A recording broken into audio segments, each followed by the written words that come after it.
afternoon and what we do.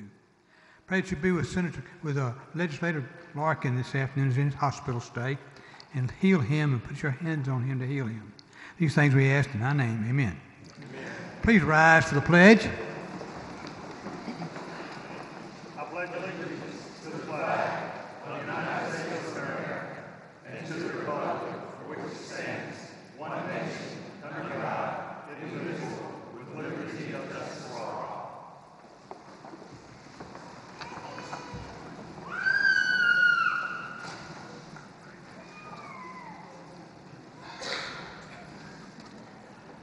Council, need a motion on the work session minutes for February the 4th. Motion to approve. Have a motion to approve. All in favor, raise your hand. Unanimous. Work session. Okay. Need a motion on the regular council minutes for the 4th of February. Motion to adopt. All in favor, raise your hand. Unanimous.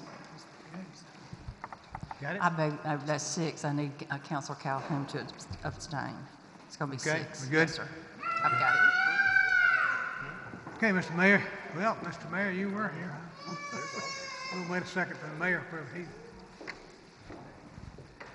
He's got British people following him around everywhere trying to get an interview going with you.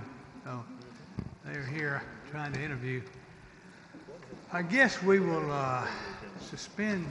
hold that till later. The mayor's time since he's not here. And we will go right into the agenda. I know we have something to be done. Michael, we have some stuff to be done by here comes the mayor. Good.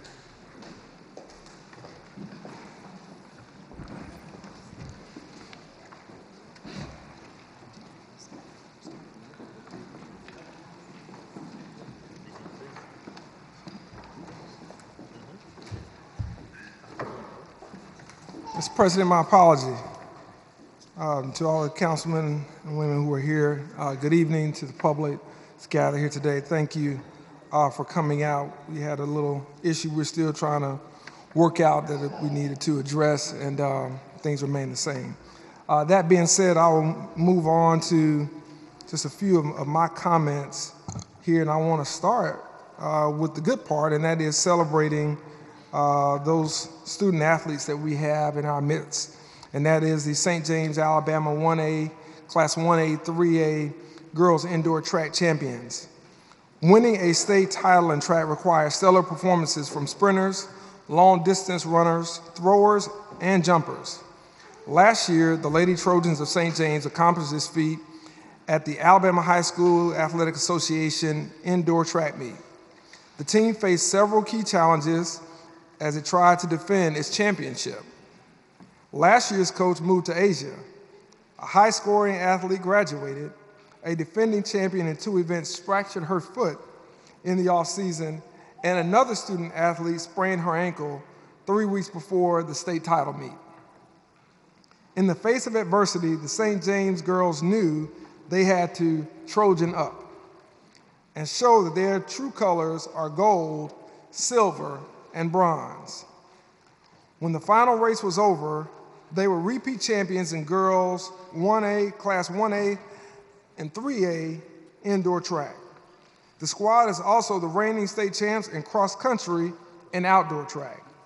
The team's first-year head coach is Tim Moore. I want to acknowledge and congratulate the track team as well as the coach.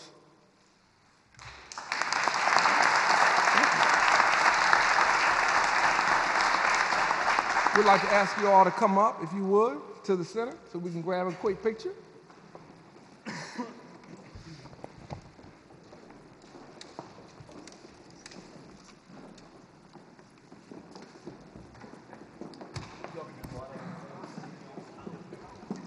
Your picture.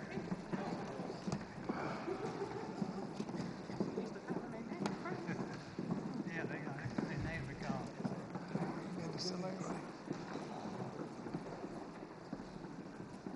On Friday.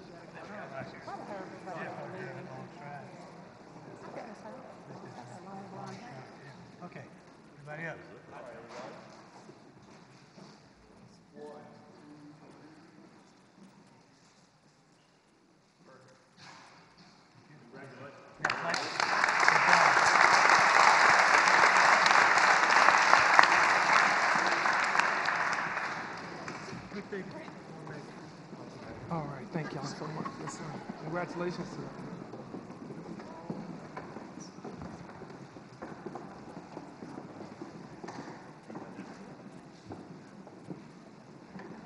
Thank you now.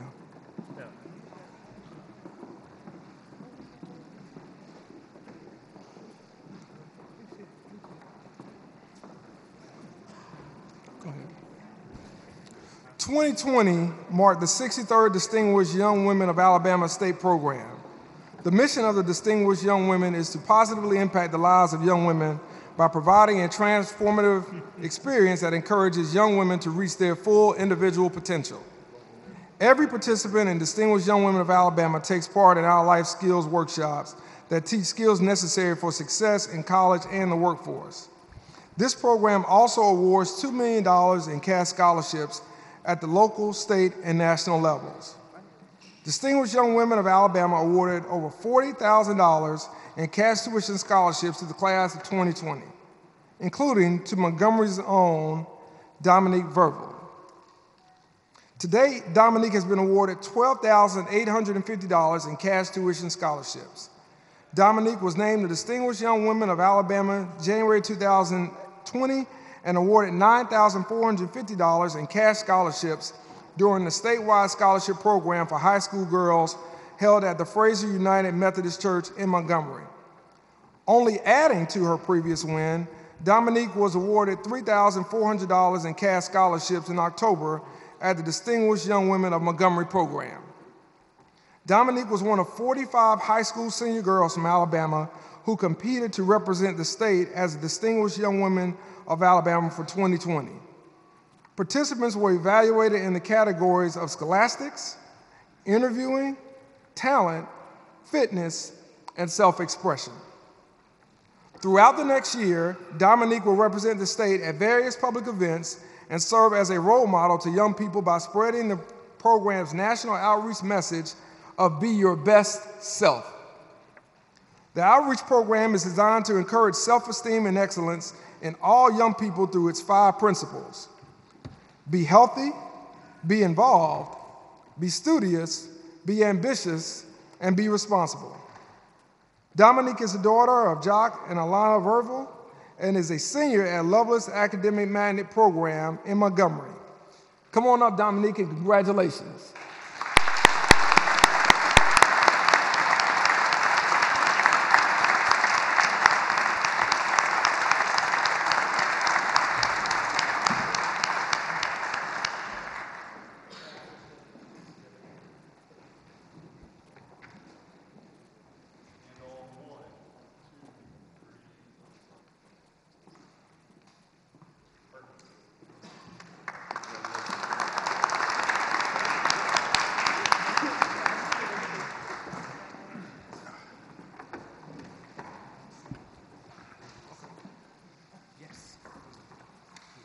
Okay.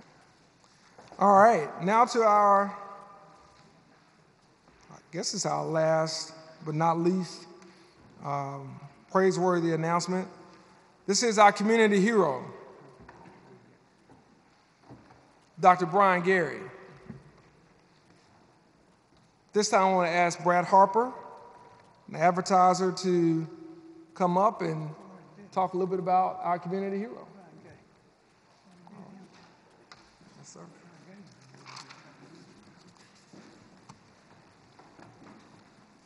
Council, Mayor, thank you for the time. I'll be brief because, among other things, I'm told our community hero may need to get back to work. He just came from surgery. My name is Brad Harper from the Montgomery Advertiser, and I'm here to present the community hero for January 2020. This is an award that's made possible by Beasley Allen, so thank you to them.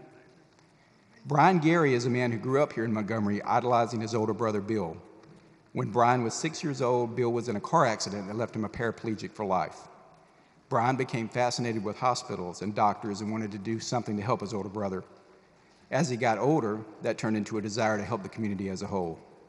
By the time he was a teenager and a student at Lanier, he was writing out his desire to become a doctor on a prayer card at Dexter Avenue King Memorial, where he's now a deacon. He moved away to train, but he never intended to stay away. He always planned to bring those skills back to his hometown and help people here, and that's exactly what he's done. For more than a decade, he's been a pioneering robotic surgeon at Jackson Hospital, continuing to learn and bring new techniques here, while also working to help the community in other ways, including on the mayor's transition team. A few weeks ago, he got out of surgery and immediately went in front of a crowd, not all of whom were happy, to discuss ways to improve health care here. Brian Gary is a soft-spoken man, but if you mention his name online, half the replies are from people who say that he saved their lives, or their dad's life, or their sister's life. And half of them are for people who say he's been a personal inspiration to them over the years as he helped the community here. He's been called a hero by a Lot of people, and we're just making it official tonight. To do that, I'd like to introduce LeBaron Boone. LeBaron Boone from Beasley Allen, who is a friend of Dr. Gary. Mr. Boone. Well, it is my pleasure to be here on behalf of Beasley Allen, Method, Portis Crow, and Miles. The simple task I have today is not only to introduce a dear friend of mine, an unbelievable father, a graduate from Tuskegee College, a graduate from Meharry Medical School, but most of all, you've said it all, and I just want to introduce a great guy, a great friend, who is changing lives and impacting this community, and we are so thankful to have you here in this community. Dr. Brian Gary, please come up.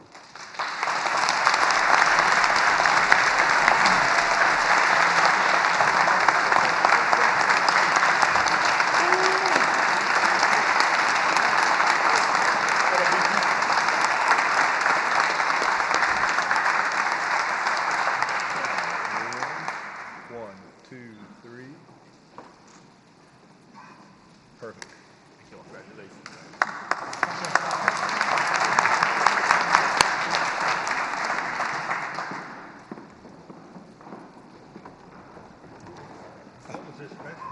I promise I'll be short. To the mayor, city council, the constituents of Montgomery, first of all, let me say thank you. This honor is very humbling. Montgomery is near and dear to my heart. I grew up at a time where it took a village to raise us as youth, and so much of Montgomery was poured into me as a young man, and I always had aspirations of coming back home. It's my obligation, it's my duty, it's my privilege to serve my community. I love this community, and thank you so much. Have a good evening.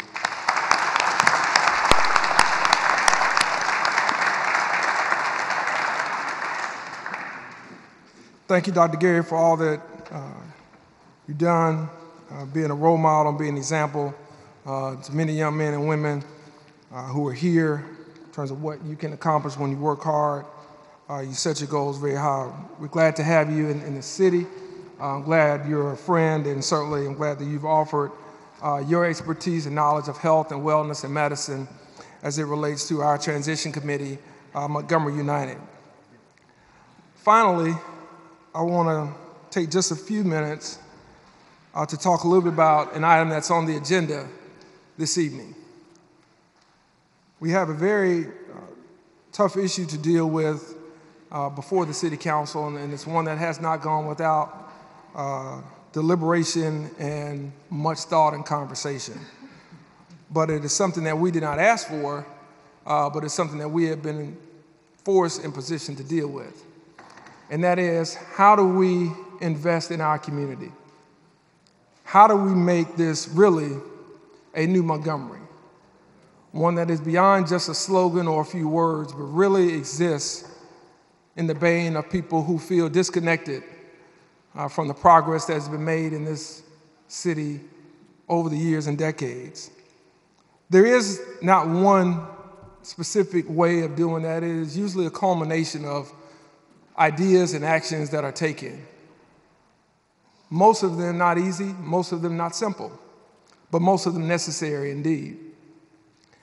And we're here this evening because there had been conversation around how to bring about more opportunity in this city, how to really bring together the coalition that helped elect 9 city councilmen and women, as well as myself in the most recent campaign, live up to the true value of progress, whether that's through public safety, whether that's through education, whether that's through economic opportunity, whether that's through health and wellness, and many other things that come before the council.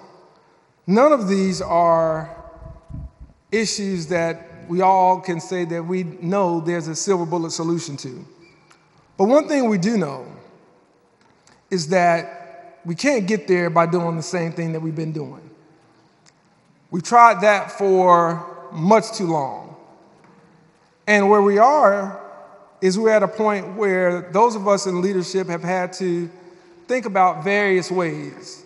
And we didn't go about it hastily. We didn't go about it in a nefarious fashion. We went about it in a transparent manner to bring in the public and to solicit ideas for creating this new Montgomery.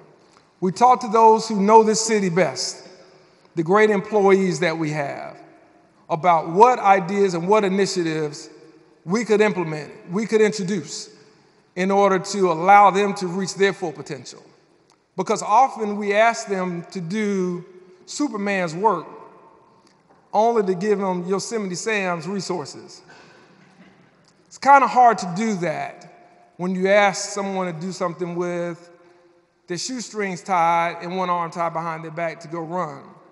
And that's often what we've asked our citizens to deal with, and that's often what we've asked our employees to do as team members. And so we had some ideas before us, and one of those was concerning bringing in additional revenue.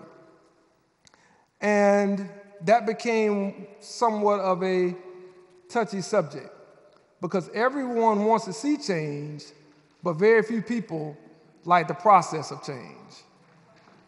Many people want first-class services, but they want that on the coach class budget. And for us, that's not good enough. We have decided that Montgomery cannot be all that it should be under our current constraints, that it cannot be the state government capital and remain the regional economic capital given where we are. And so I want to say that no mayor, no council seeks to inflict any pain on its citizens. We all seek to promote the best of our city and of our citizens. And we try to seek solutions and ideas that get us to that point. But as with anything, that sometimes means some sacrifice. And what we have on the agenda tonight is an opportunity to create this new Montgomery, but it's one that involves some sacrifice. It involves sacrifice of those who've been elected to be honest and forthright with the citizens of this community, and to be leaders who don't lead with an ear to the ground and a finger to the wind, for that is an undignified position. It is one that asks for leaders to do what they are elected to do, and that is to lead, and that is to make decisions on the best interests of those who we all represent. Local control and self-determination is vital for cities responsible to their citizens for services. Legislators do not participate in the budget process for cities and aren't held responsible for providing services to city residents. The elected officials, those who you see here this evening, are held most accountable for any revenue-generating ideas. And that's why today we're here to discuss the prospects of an occupational tax. Some would see the word tax as a four-letter word. Some would also see ROI as a four-letter word. Because when you look at a tax or you look at a fee, it is designed in order for you to get something out of it. The question is, what do you get out of it, and what does it do for those who you're trying to get something out of it for? Montgomery has very modest revenue. It is 18th in revenue per capita, even though we are one of the top 4 cities in terms of population. It has not and will not overtax its residents. At the same time, many of the people who come to work in Montgomery use the roads, are protected by the police and fire in this city. The very police and fire and first responders we seek to give better salaries, better benefits, better retirement, better data and technology, and better manpower. The same first responders who we ask to put their lives on the line every day. That's who we seek to provide resources for. The sanitation workers, so that they can earn a livable wage and they can have dignity in their work. The same sanitation workers that Dr. Martin Luther King Jr. was assassinated for marching for in Memphis in 1968. We're here because we seek to improve our infrastructure so that you don't have to have the last name Reed in order to have high-speed broadband in your home. You don't have to live in East Montgomery in order to have a nice restaurant or nice community center near you. These are the things that we seek for those who live on roads that have not been repaved in decades. It is these issues. And so city leadership should be able, in theory, to pass a revenue measure that reflects what the people have elected us to decide. The taxes that a city can pass without approval from the legislature are limited to two things: sales and use and occupational taxes. 26 cities currently have occupational taxes. Several have occupational taxes 1.5 or twice as much as those that have been proposed this evening. Opelika at 1.5%, Gaston, Alabama at 2%. Birmingham and Auburn and Bessemer all have 1% and have taken advantage of these to improve their infrastructure and to improve their city services. Montgomery has only used one of these apparatuses over its 200-year history, and that is the sales tax, one that is regressive amongst poor people and penalizes people for paying the same thing that anyone of any wage would pay. We have one of the highest sales taxes in this state at 10%. No one has issued or initiated a bill to stop cities from increasing sales tax. This rate is high, and it takes the most from the people who are least able to afford it. Some may ask, well, what about property taxes? Well, you have to go through the legislature to increase the ad valorem taxes, and Montgomery's property taxes produces the least of all of its revenue sources, and we remain in the bottom of major cities as it relates to our ad valorem taxes. Recently, Huntsville, Alabama, a city that many of us point to for all of its progress and growth, landed a huge economic development project in Toyota Mazda. That city was able to land the project in part because they provided $100 million in cash as an incentive when the state refused to add any. Montgomery is not in a position to do that because of our reduced revenue opportunities. Montgomery has to be the economic development engine for the river region and all of central Alabama. And in order to do that, it needs the power to run its finances without seeking approval from the State House. I'm going to say this a different way. In order for Montgomery to be what it needs to be, we have to be able to do that without having to go to the State House to kiss rings or kiss butt. We cannot do that and be the city we need to be. This state is in position because delegators continue to kick issues and problems down the road, whether it's mental health, whether it's in addressing our prisons, whether it's in addressing our public education, or our crumbling infrastructure, or just simply making sure that you have more than one state trooper in a 13-county area that can help you if you have a flat tire after 6 p.m. at night. But these are the decision makers who believe they know what's best for Montgomery and how we should run this city. If we want Montgomery to improve its schools, create safety and security in our neighborhoods, and provide opportunities for all other citizens for the river region, we must have the ability of self-determination and local control. Home rule should be home rule. Montgomery is below average on spending on public safety, general government, public works, social and cultural areas, as well as debt service. We're at the very bottom, but yet we seek to allow people to tell us how we can get to the top. Everyone in this room knows that requiring a local legislation to get anything done in this community is almost impossible.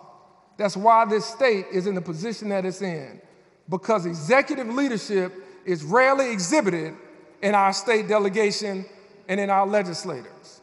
And so we stand here tonight not because we seek to be here, not because we seek to add a penny on every dollar to give to the government. We stand here because we are forced to do that. We stand here because we were sucker punched and we were sideswiped by legislators which did not respect this council, which did not respect the mayor, and most importantly, did not respect the will of the citizens who elected us to do the job that we need to do to solve the problems. And so you had a legislative body insert itself without any awareness, without any initiation of conversation or deliberation or negotiation to tell us what 26 other cities have done before that we cannot do, which is fund the services for the progress and growth of everyone who lives and calls Montgomery home. That to me is inexcusable. That to me is reckless. That to me is a danger and a crippling measure of power-hungry, arrogant legislators with the hubris to think that local people don't know how to solve local problems. And their legislative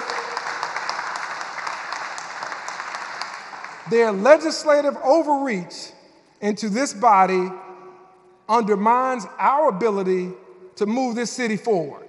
And what I have come to understand over the last 2 weeks of negotiation and conversation is that there are many people who never want to progress. There are many people who don't want to see Montgomery grow. There are many people who don't want to see this state grow. They have self-centered interests and self-driven motives. They want our police to save them, but they won't do anything to help those police. They want our youth to save themselves, but they won't allow us to do anything to help those youth promote themselves. They want workforce development without investment in those adults and in that workforce. And it is because of that that we are here, because of a bill that was introduced without any conversation amongst any of the leadership that you see that will prevent us from funding this government at a level not above, not more than, just equal to many of the other cities that we are competing against for the betterment of our cities. And they did that, and they did that in a way that was undermining to our ability, in a way that was undermining to what we were elected to do. And it is because of that that we sit here, not because in the first 100 days, any mayor or any council wants to levy any type of fee on any business or any individual. But we sit here because we have been left with no choice.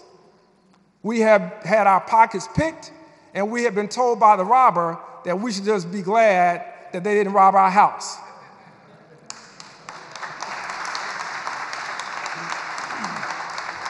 And so I stand here as the mayor, one who's been elected countywide, one who's been elected citywide, one who enjoyed a multiracial, multicultural, multi-generational mandate from this city to bring about change and to bring about opportunity, to encourage this city council not to vote for a fee, not to vote for a tax, but to vote for local governance, to vote for home rule, to vote for local decision making, to vote for the flexibility to make the decisions that the people in your districts elected you to make, to vote for the independence to make the decisions at the local level where we know what's best for all of those that live here and that work here and that play here of how to best move this ship we call Montgomery forward. And I encourage you to support local governance in this vote, because it's not a vote that we asked for. It's not a vote that we wish to bring upon the citizens of this community.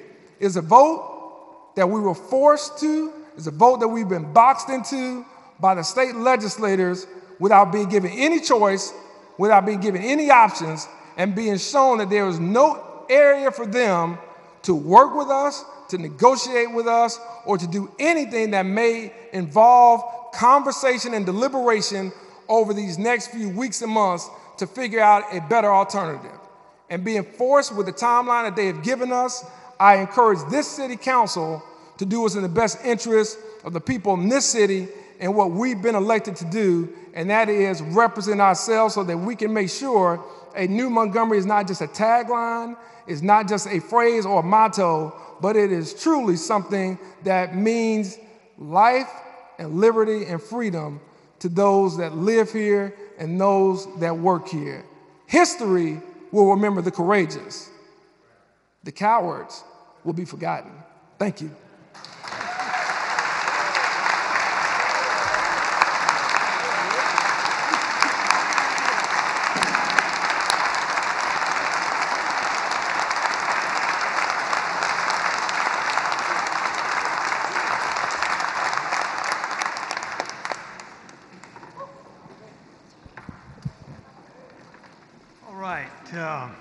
Thank you, Mayor. We will, in our time for public communication agenda items, I will call on the people at the particular time that we're talking, and we won't do this first. So first item on the agenda, Madam Clerk. Mr. President, item 1, application for retail beer and retail table wine off premises only, doing business as Busy Ant 1 at 7600 Mobile Highway. Representative Busy Ant 1 here. Please come forward. Busy Ant 1. Is that her? Come forward, please.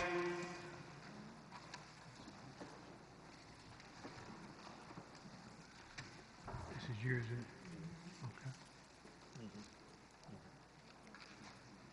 Okay. Got to the microphone, please. And give us your name. Amita Patel. Okay.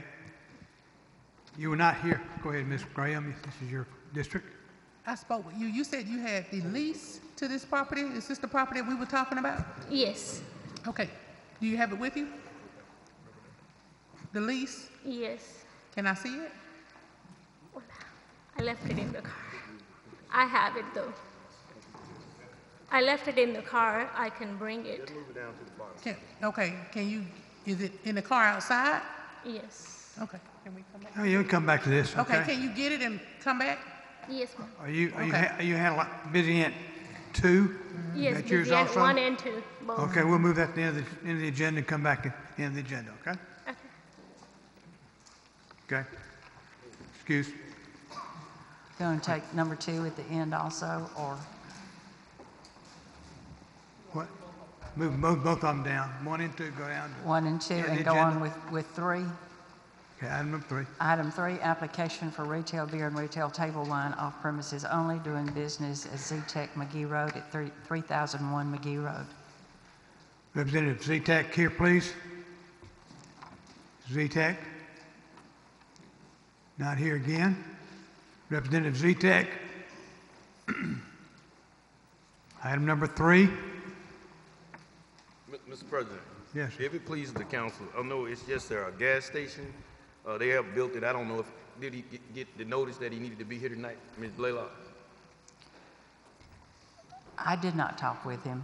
Did he call him? He was called by this office, yes, sir. Okay, all right, well, we'll carry it over. Okay, carry it over.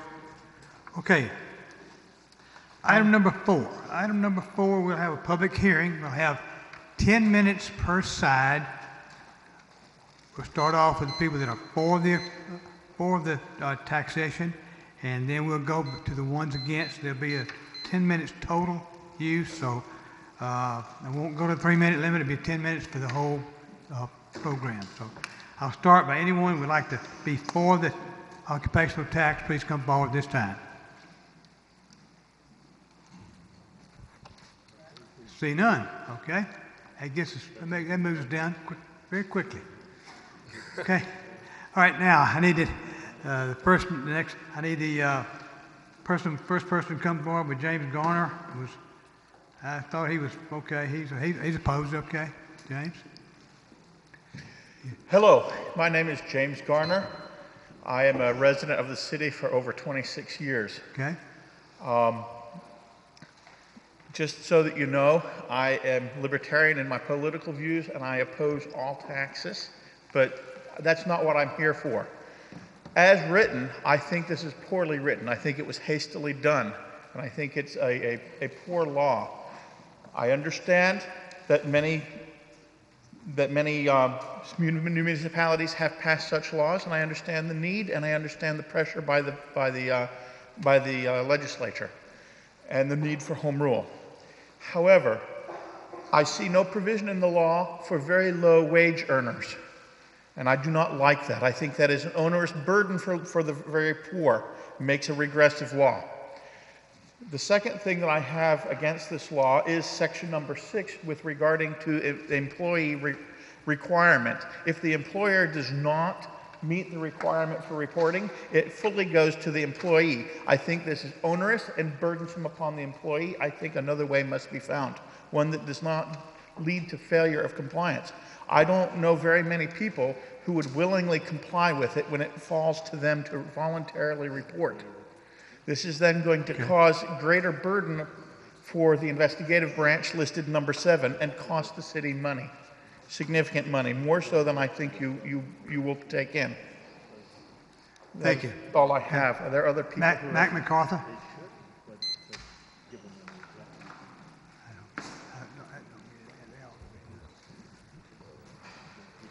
Yeah, Mac. My name is Mac MacArthur, Mr. Chairman, and I represent the Alabama State Employees Association. Right. Mr. Mayor and members of the council, we would urge you not to vote for this occupational tax. Good. We represent a number of folks who work in the city of Montgomery. The state employees have over 10,000 state employees who work in the city of Montgomery. This occupational tax would be a $6 million pay cut to those employees. As many of you know, for 10 years we went without a COLA. Having just received a 2% COLA, this would act to cut that in half. Mr. Jenwright, we would also urge the council to look at the way this particular occupational tax is drafted. Because the way it is drafted, if you look at your definitional section, you would have the lawyer excluded while his secretary paid it. You will have the doctor excluded while the nurse pays it. You will have those working to pave your roads, those working in the state of Alabama, here in the capital city, every state employee who will be required to pay it, while other professions will not. We would urge you to vote down this occupational tax, to look at other avenues of revenue. Thank you, sir. Thank you, sir. Thank you, ladies, for your time. Sam Smith. Wait, can I say something, Mr. Yeah, I just wanted to say something, Mr. MacArthur. I also am a state employee. Yes, ma'am. Have been so almost 15 years, so I was there with that eight-year freeze, and I was even there when we did the layoffs, and I was one of those that got laid off. So I know all about that. I agree with you. Pretty tough, isn't it? Yeah, it really does. But I will like to say this, that this is, we had to rush this, if I could say that, but we had a committee that was working to make sure that we did tax every profession. No profession was going to be, we don't plan to leave a profession out on this. I know this reads this way, but only because of what has happened, the reason why we had rushed it, we had to have rushed it. And also, there was a conversation about putting a cap on it, that if you was under a certain level of income, you would not be taxed. That was also a conversation that the committee was having. So I apologize, you are so correct. There are some things in here that they just aren't as clear as we would have liked to have presented to the city, but because of where we are, we just kind of had to move with what we had. So just know that that doesn't change the issue, but I wanted you to know that we saw that and we see those areas that must be fixed, and we aim to fix those. Ms. Graham, I do not doubt the genuineness of the mayor or this council. I don't doubt the need for revenue. We just believe this is the least fair way to obtain that revenue, and we would urge you to look at other options. Very good. Thank you. Thank you, ma'am. Sam Smith. Good evening. My name is Sam Smith, and I appreciate the opportunity to speak with you tonight. On one point that the mayor made about the legislature felt like they were overreaching, that they were imposing their will on others. I kind of feel like that as a citizen of Montgomery. I feel like you all are pushing this thing through and imposing your will on us without getting our feedback or our input or understanding that this is a 1% pay cut that everybody's going to have to take. Oh, excuse me, not everybody, because people like Mr. Pruitt, who is proposing this tax, takes care of lawns, and so he's not going to pay this tax. So, you know, I just don't think it is a constitutional tax because it's not fair, it's not across the board. You rushed to it. You didn't take the time to really look at this tax. You rushed it in 2 weeks, and boom. And this is not what I elected my district, Mr. McInnes, to do, or the mayor to do. I understand the need. I'm a police officer myself. I've been a police officer before. I believe in paying police officers what they're worth. I believe in paying sanitation people what they're worth. But at the same time, you need to look at how you're spending the money that you have. You know, y'all are going out and buying buildings and all kinds of stuff throughout the city. And, you know, what say do we have about that? You know, it's just, to me, you know, you said that there's 20-something counties in the state that have an occupational tax. Well, there's 67 counties in this state. That means that the majority of the counties in this state do not have an occupational tax and don't need one. Look at Tuscaloosa. They're a thriving city, and they've never had an occupational tax. Thank you. Thank you. Tony Edwards. How much time we got left, Madam Clerk? 4 minutes and 57 seconds. Okay. Tony? Mayor and Council, thank you for the opportunity to speak with you. Much has already been voiced about some of the things that I was going to say, so I'll try to keep that down to a minimum. I will admit that when this started being talked about, I, of course, looked at it from a personal standpoint. As I mentioned to Mr. Mitchell earlier, I wanted to see how, you can't hear. I wanted to see how this was going to affect me. Really talk into it. I'm sorry? Get right into it. Okay. Got it? Get close. Okay.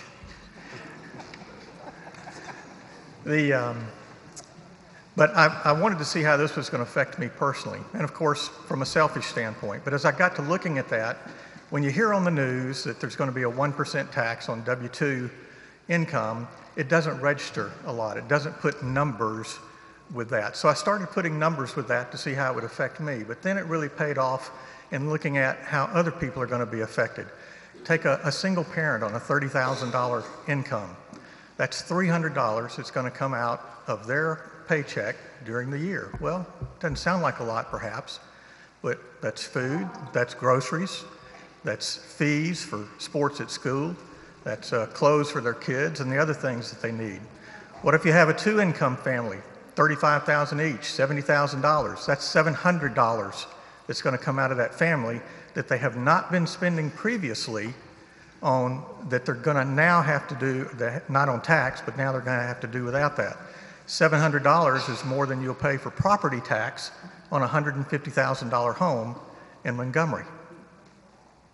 So when you start putting numbers with that and start thinking about it from that standpoint, it becomes real, it becomes personal. I know, Mayor, the recent various legal issues and questions have surfaced about the ordinance. That's caused discussion. It's caused the vote about the ordinance to move from what I believe to be thoughtful and deliberate to hasty and rushed. Deliberate and thoughtful is good. It indicates discernment, process, efficiency, and strong potential to achieve the desired results. Hasty and rushed is the opposite. It produces questionable judgment, mistakes, unintended long-term regretful consequences. We can all identify, if you're going to take a flight, you want that crew to be deliberate in what they're doing. You want your surgeon, one was introduced earlier, you want him to be deliberate, not hasty about what he's doing. So same thing goes for government. In closing, taxes are inevitable.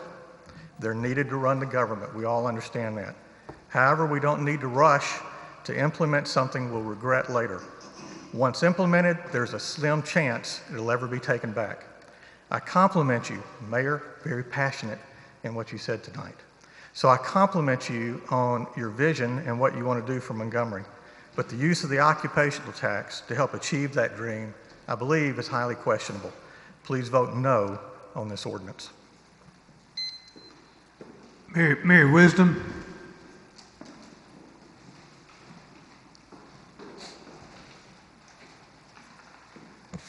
Ladies and gentlemen, I know the time is short, so let me say first, I'm not opposed to an occupational tax per se. I'm opposed to one that appears to be rushed and also still not equitable, because there are still, according to my reading of this proposal, there are still people who are going to the wealthier people in the city who are not subject to this tax. I think that needs to be addressed. As Ms. Graham said, I realize there are some, I know it was rushed, I understand the timing of the legislature, and Ms. Graham said that these things will be fixed. We will take care of those issues. My concern is if you vote yes on this proposal tonight, when will they be fixed? Who's going to address them? Who's going to make those changes that we didn't get into this proposal because we had to rush it through? I think that's a fair question, because we all know that in government, good intentions, well, we know where that leads. You know, you may honestly think that we're going to go around and fixing this thing, but unless there's a date, a time, somebody's signature, who's going to fix it and when is it going to be fixed? That's my first question. My second question regards 1099s. At the first committee meeting, 1099 recipients were not included in this tax at all. I'm very pleased to see that 1099 recipients, for the most part, are now included. My question is, there are different flavors of 1099s. There are people who are corporate, extremely wealthy people who have 1099s. Are they included or are they not? Because it doesn't seem to be. If they have a business license, they don't have to worry about this tax. I don't think a business license is going to take 1% of their income away from them. So I think that, again, is inequitable. Well, other questions, what about 1099Rs? What about retired people who get Social Security and pensions? They're not working, they don't have a boss, but they got a lot of, quote, compensation, income. Are they going to pay this occupational tax when they're not really occupied anymore? That's not even addressed in this proposal. It has to be addressed. There are a whole lot of retired people in Montgomery, me included. I wouldn't mind paying it, but I want to know that it needs to be addressed, and it hasn't been addressed. And my third issue is very concerning. When we went to those first meetings, there were meetings with the fire chief, the police chief, Parks and Recreation, talking about community centers, all things that, believe me, I support. We know that we need money. My concern is at the end of this proposal, it says, how are we going to spend the money? And it says very simply, it's all going in the general fund. It doesn't say it's going to Park and Recreation, it doesn't say it's going to the fire department, the police department, schools. It says general fund. That's just one big pot of money that we as citizens have very, very little control over. And so I think one of the things that needs to be fixed, and I would say before you all vote on this, unless we have a firm commitment, is where is this money going? Those meetings said it was going to fire department, police department, Parks and Recreation, community centers, schools, those kind of things. General fund is not that. So I think that has to be addressed before we agree on this proposal. Thank you. Okay. You got a question? Yeah, I do. What's her name? Yeah, Mary. Ms. Mayor. I agree with Ms. Mayor. Those were some great questions. I appreciate that you asked that. And I think we have a committee And I know, I feel like that same committee will work on amending this. Is that right? Yes, ma'am. Sure. When will we meet again? When will that committee meet again to amend these things? Because I think that's a fair question. That's an ongoing thing. We'll have to wait and see when it is. Modification is there, okay? Within a month? I would think so. Well, that would be fine, but in the meantime, when does this take place? I mean, when does the tax go into effect? This doesn't start till next 2021. Yeah. Okay. Next year. So Whole year. you It's a can, year away, so it's way down the road. okay, so what you're saying is you believe the committee will meet again to kind of do these modifications? Within a month, we should bring a report back. Sure. To And we'll have a budget hearing in September of this year that I'll invite you to come back to and watch our budget, see what we do with money. Okay. It's one of the very sad days of our life with our city council that when we have a budget hearing, we have one person show up out of 200,000, and it's consistently that way every year. So I guess you trust us with our budget, and you don't trust us when we have an issue we got to deal with. Thank you very much. So if I'm understanding this, you're saying that there will be, this subcommittee will meet again within a month, and will that be an open hearing that we can come to and discuss these issues? Yeah, all of the meetings have been open hearing meetings. Is that All right? open, all open. Yes, ma'am. They have to yes, be ma'am. So open. we All invite you call. to come. Please And come. they'll be on that city agenda? Okay, thank you very much. Ms. Blaylock, make sure there's up. public notice. It's always public notice. That's right. Okay, all right, thank you. Okay, Thank you. time's up. We've had the public hearing. Properly before the council, need a motion to suspend the rules on item number 5. Move to suspend the rules. All in favor, raise your hand. Unanimous. Discussion, Mr. Mayor. Okay. I mean, Mr. President. Yes, sir. You know, there's been a lot of good points brought up in this tonight, and I have been a big proponent of this because of our public safety. Speak in the microphone. You ain't got your microphone up. Can't hear you. I have been a proponent of this from day one for our public safety department. And there has been a lot of good points that have been brought up tonight. And I've had arguments in the back with my colleagues tonight. And I jotted down some notes because I didn't want to forget what I was going to say. When we started this journey in March of 2019, myself, Councilman Bollinger, and Councilman Green, at that time we were looking at public safety salaries. Also, we were looking over our 911 call center. The biggest issue we faced at the city at that time was public safety in the city of Montgomery. We have a very hard time retaining our officers and keeping them.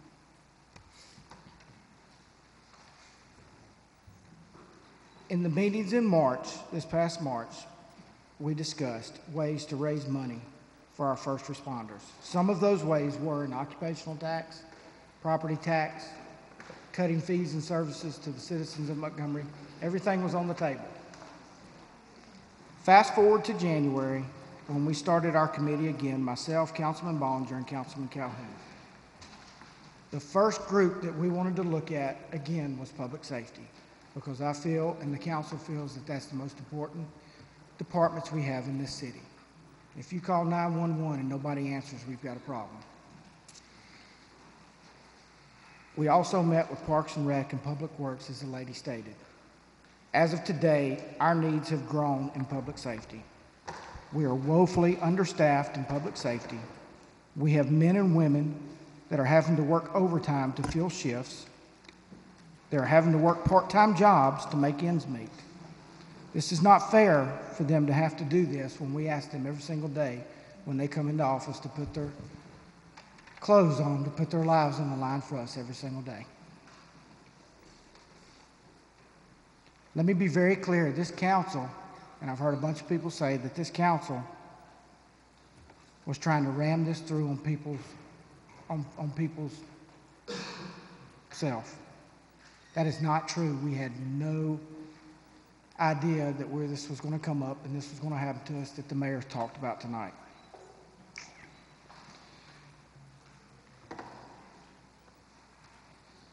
The plan of the committees was to come together and meet with all of our organizations and find the needs of our cities and report back to the council and the mayor and their findings.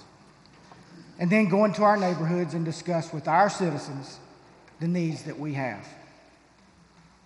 Every dollar in a tax should be spelled out where it goes for and what it's being used for. For circumstances out of our control, we can't do that tonight. I have been a huge proponent of public safety and will not stop fighting for them. They are overworked, underpaid, and underappreciated. And Mr. President, with that being said, I'd like to make a motion to adopt the ordinance. All in favor, raise your hand. Motion to adopt. 5, All opposed? 3. Motion carries. Next item. Ordinance is adopted. Item 6, ordinance granting a license to Equal Justice Initiative to construct, install, and maintain concrete paving over a portion of right-of-way of North Court and Columbus Streets. Okay, council, need a motion to suspend the rules on this item. Motion to suspend the rules. All in favor, raise your hand. Unanimous. Motion to adopt. All in favor, raise your hand. Unanimous. Ordinance is adopted. Item number 7. Show cause hearing on proposed resolution finalizing the revocation of the business license of the Zip Line at 21 Coliseum Boulevard. If everybody else quiet down, as you leave, please quiet down so everybody can hear each other. This Nikki. is show cause hearing, Okay. Mr. President. Representative of Zip Line here, please. Zip Line.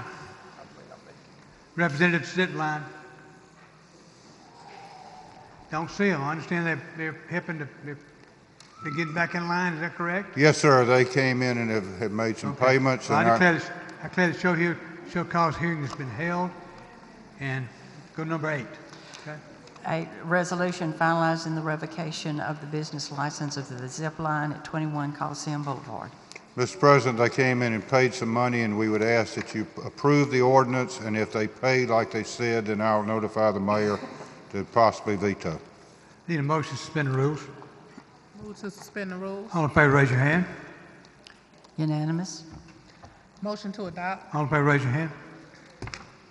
Unanimous. Resolution is adopted. Item 9, application for a restaurant retail liquor license doing business as B Top Spot at 2645 Forbes Drive. Need a representative Top Spot here. Top Spot, please. Come forward.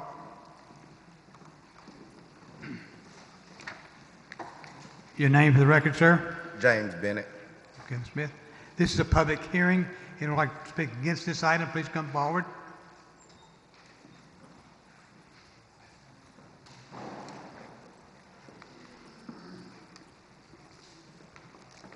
Yes, ma'am. Please step back, sir, and let the lady talk. Hi, my name is Katrina Faison. I'm from Brookview neighborhood. Your name? I'm sorry? I'm sorry, I didn't hear you. I said my name is Katrina Faison. I represent Brookview Neighborhood Association. Okay, and you don't want this to happen, right? We encourage the restaurant, but we do not want alcohol served there.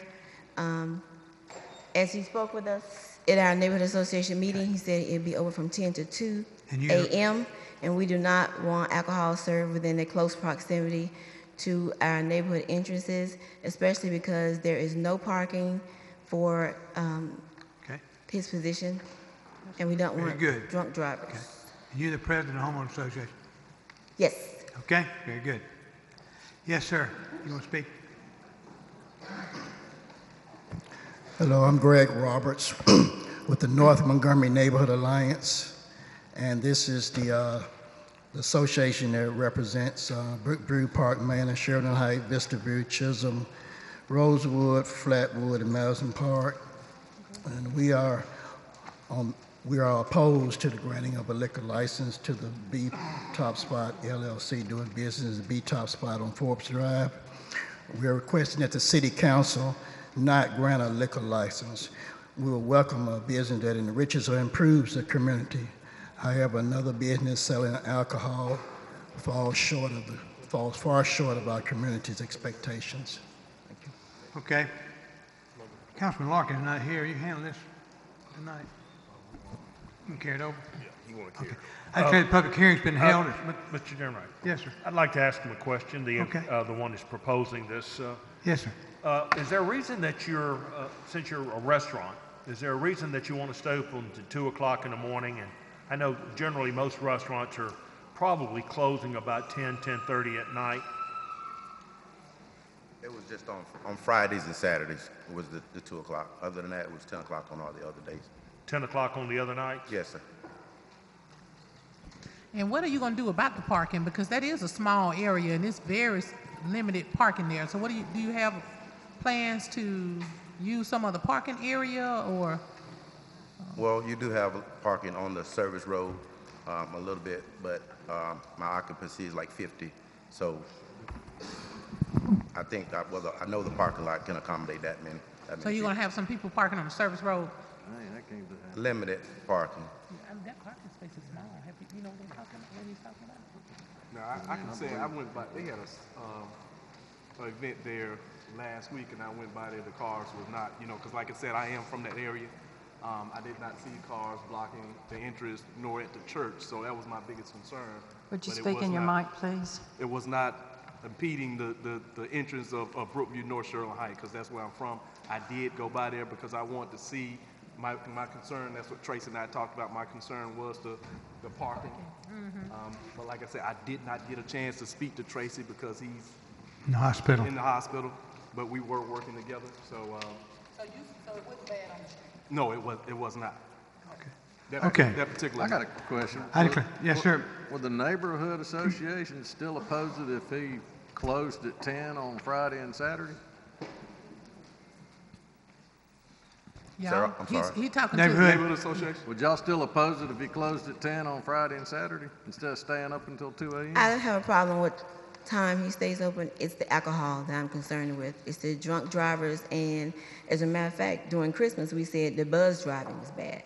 If you're open to 10 or 2 and you had alcohol, you're in close proximity to the neighborhood entrance. I actually have pictures if you'd like to see, if you all do not know. My question for you, don't you have a convenience store? Do that convenience store sell? There's a convenience store further down. Yeah, but it's still right there by the entrance, right? Right. No, it's further down. And people do not park, but when you're parking at this restaurant, we've had a restaurant in that situation before. They parked on both sides of the service road. The people coming in and out of Brookview could not see. You have to drive further out into the road to see around the cars. And then you're in the middle of the road. So it's not safe. And buying, even if you had 2 people in each vehicle, that's 25 cars. That's Tracy's, so. That's Larkins. We got to carry it over. Okay. I declare the public hearing's been held. It's proper for the council. We'll carry this over because Mr. Larkins is not here. It'll be carried over to the next meeting. Can I get both of the community members' name and a number? We can make sure we pass that along to Tracy just in case. Because at the next meeting, it won't be a public hearing. So you won't have the opportunity to talk. Right. Okay. So we want to make Please sure. get with her. Please get with Ms. Graham after the meeting, okay? You can leave it with Ms. Blaylock if you'd like to. That'd be fine, yeah. Okay, thank you. Okay, next item. Item 10, application for a lounge retail liquor Class 2 package license, doing business as Hot Shot Liquors at 1026 West South Boulevard.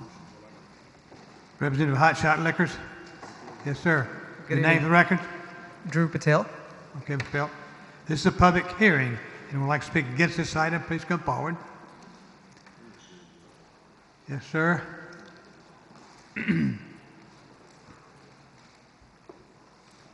Yes, sir. Come on up and speak to us. Yes, sir. My name is Reggie Dunn, and I'm actually speak directly in the microphone. I'm actually president of Westgate Neighborhood Association, and I got a few concerns about them selling alcohol right at that location because it's in close proximity to the truck stop. It's in close proximity right there to 65. You got a hotel right next to it there where we have a lot of drug addicts and other people that hang out. And I have actually stopped at this location before, and the people actually hang out there. So my main concern is what they're going to do about safety as far as those people that hang out on the sides of their building right there. And that's one of the biggest issues that I got and one of the concerns that I have. Okay. Thank you, sir. Anybody else? I declare the public hearing has been held. It's proper I've got a council. question, Mr. General. Yes, sir. In this particular gas station, did y'all just build an addition to this? That's correct, sir. We are building 2 additions, a Subway and a liquor store on the other side. Yes. I think one of the things I think would be that I'd like for everybody in the public to hear is I would actually come before us to see if we were going to pass something like this before I put that kind of money. This was in a floodway, I believe, and you had to build this building up out of the floodway and everything else and attach it to the gas station. Is that correct? Yes, sir. Yeah, I think I would come here first before I applied to sell, as a package store, so that if you get turned down tonight, you'd have a big investment in that building that you can't use. I didn't think about that over here. And then there's just, less than 6 months ago, it was a liquor store or a service station that turned liquor store right across the street. Within about 8 months ago, a service station a little further down by South Lawn was a service station turned liquor store. I'm concerned that we're getting too many service stations turning into liquor stores in that same area. We got about 5 liquor stores within 2-3 miles right there in that same little strip, and that's just too much in that one area. So I just don't think that's a good place for another liquor store in the city. I'm concerned that that's going to become the norm. Every service station wants to become a liquor store, and that's just too much in our community. So I'm not proposing that. I'm sorry. Okay. All right, I declare the public hearing has been held. It's proper for the council. Ms. Graham. Motion to suspend the rules. All in favor, raise your hand. Unanimous. Motion to deny. All in favor, raise your hand. Unanimous. Resolution sorry. is denied. Good news. Item 11, application for special retail more than 30 days liquor license doing business is Empire Entertainment Center at 2416 East South Boulevard. Representative of Enterprise Entertainment Center here, please.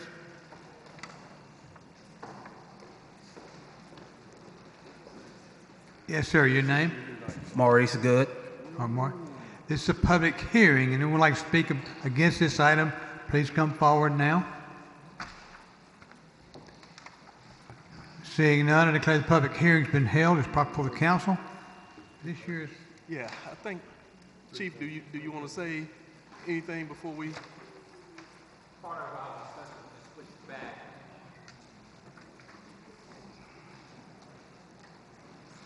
Part of our discussion I had with Councilman Mitchell, I would like to kind of push this back. We're working on some more powerful business license that we can kind of regulate this business from the beginning.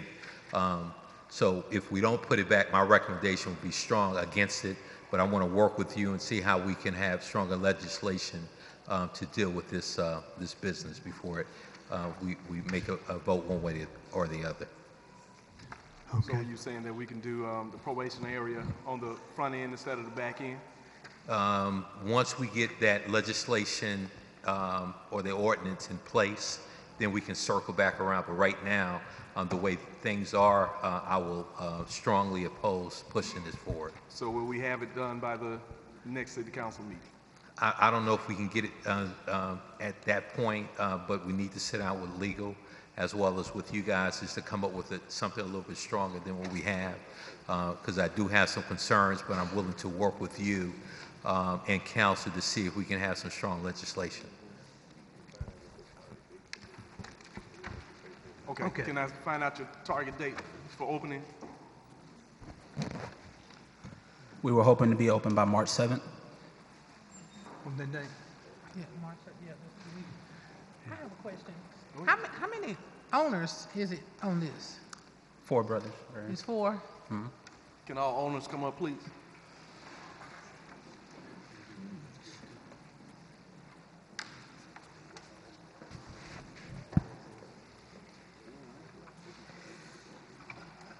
No.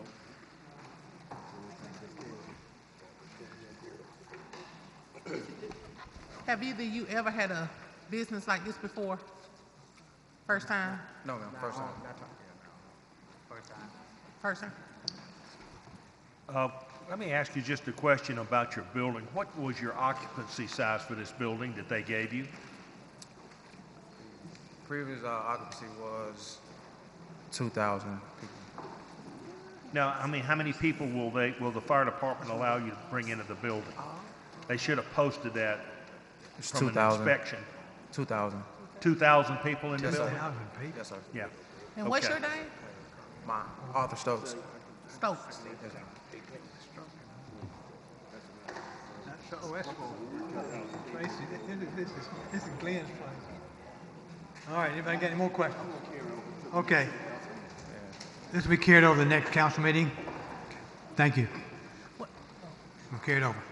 Item 12, resolution reappointing Greg Allen to the Montgomery Downtown Redevelopment Authority. Need a motion to suspend the rule and rest of the agenda. Motion to suspend the rules on the rest of the agenda. All in favor, raise your hand. Unanimous. Need a motion to adopt. Motion to adopt. All in favor, raise your hand. Unanimous. Resolution is adopted. Okay. Item 13, appeal by Samuel L. and Elaine S. Coleman of the proposed demolition of 5929 Provost Avenue. Mr. Coleman, you here? I don't believe the Colemans are here. Motion to uphold. Have a motion to uphold. All in favor, raise your hand. Unanimous. Okay. Item 14, pursuant to Section 1153B1 Code of Alabama, authorization of demolition of an unsafe structure at the listed location. Need a motion to uphold. Motion to uphold. All in favor, raise your hand. Unanimous. Okay. My bad. All right. Item 15, resolution declaring public nuisance, authorizing and assessing cost of... Hey, Brandon, what you got for us tonight? Since the last council session, we had 389 properties found in violation, and this evening we're asking for approval to abate 152 of those. Okay.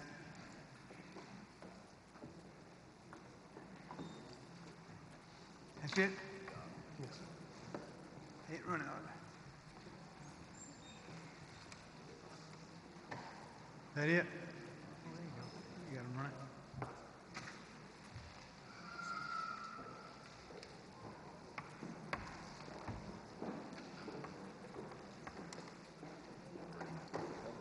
Yes.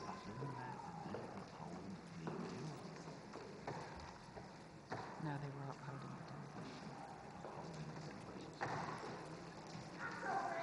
That's the one.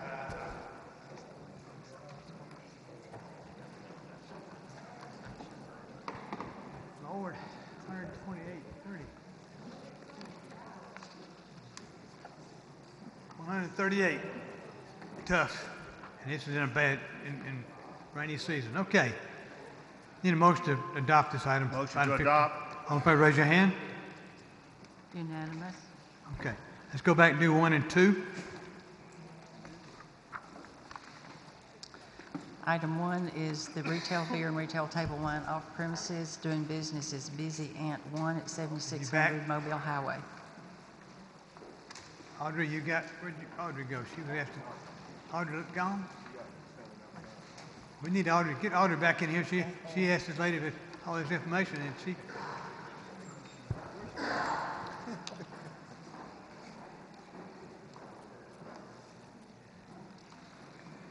Give us a second, she can come back up here and talk to you.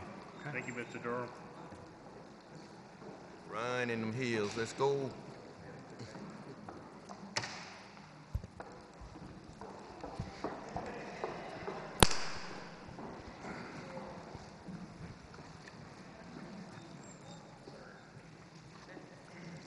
You ladies out there now. Okay, can I get that lease, please? So it was another guy who said he owned this property, he had the lease on it, but you were saying you have the lease.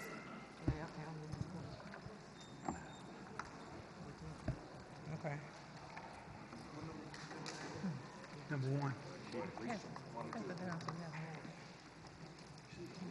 If you're satisfied, we're satisfied. At least on the property. I'm cool. Cool, cool. And who are you leasing it from? Neil Patel. Rita of Alabama, LLC? That's the name of Rita? the company up there. Neil Patel is the owner. Okay.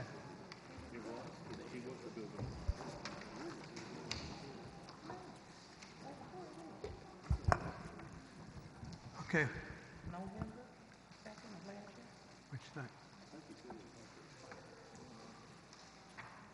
He said he got a couple more years. I'm sorry. I want to look at it just 1 second. I'm sorry, y'all. Okay, take your time.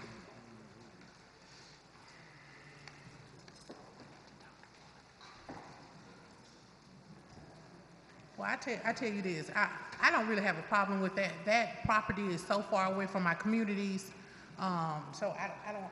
A motion to adopt. Well, this one right here, that's a separate lease. But we're out in the county, aren't we? She wants a liquor store. Is any opposition to it? Anybody opposed? I feel that you're so far away from my communities. I'm always concerned about my communities when it comes to liquor stores. You're so far away. I feel you will be fine. If there's an issue with this lease, that'll be a civil matter. You can take that up in court somewhere else. But as far as the liquor license come to us, you're too far away from my communities. You're fine. Okay, so you can vote on it. Motion to adopt. All in favor, raise your hand. Unanimous.